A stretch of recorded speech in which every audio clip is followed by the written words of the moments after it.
warahmatullahi wabarakatuh. Shama jirtani hordoftoonni YouTube keenya arraas barnoota bareedaa tokko qabadheen isiniif dhufee agarsiistuu nu waliin turaa isiniin jenna. YouTube keenya subscribe godhaa nu jajjabeessaa. barnoonni narra qabadhee isiniif dhufee waa'ee application bareedaa application suuraa gara sooma kaatan kana gara akka nama haasawutti suuraa haasawutti haqayyaruudha. Fakkeenyaaf amma application sana yoo ilaalle application isa kana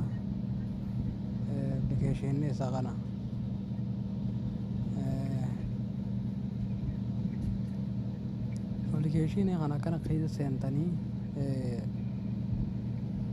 iddoo kanarra dhawatanii bakka photos jiru kana dhawatanii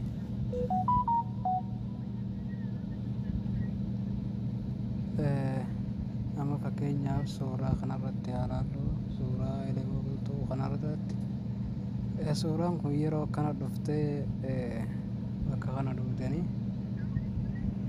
iddoo kana dhawatanii kana obsaan eeggatanii xiqqoon tura.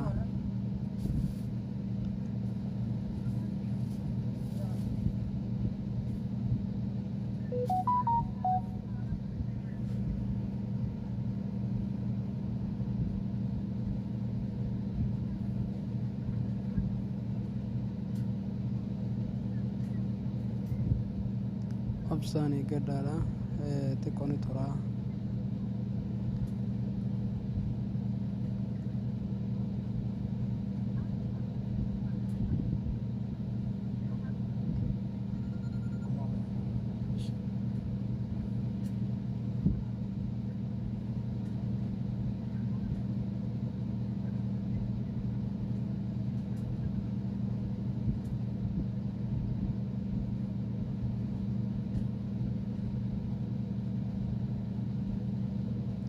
haala agartan kanaanii namaaf baasa suuraadha inni kana godhe kun suuraadha.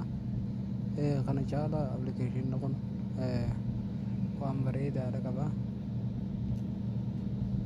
Akkasuma suurallee babbareechuudhaaf suuruma kanarra laallaa ammas asirratti kana gaddawatanii suuraa teessan kalara bareechuudha. Suuraa dukkana keessa jirtu ifa baaftanii akka sirriin mul'attu godhuudhaaf asirratti isin gargaara. Bakka kanarra yeroo akkana isin dhufe amma akkana jira akkuma agartan kana akkana gamana hirkiftanii akka itti mul'atu ni agartanii haala kanaan bareechee suuraa mul'isuu danda'a jechuudha. Sanbooda asirraan seef godhatanii gama gubbaa kana sarara sadeen kana dhawatanii tuttuqaa sadeen gara mirgaa irraan jirtu kana dhawatanii seefiin as jirti seefii gad dhuftanii oriijinaal kajoo kanarratti isin dhawatanii sadeen irraa kan isiniif buusamatti gad dhawattan jechuudha. Haala kanaan seef isinii godha. Waa hedduu ifirraa qaba application kun akkuma agartan DNA jira. Haala kanaan itti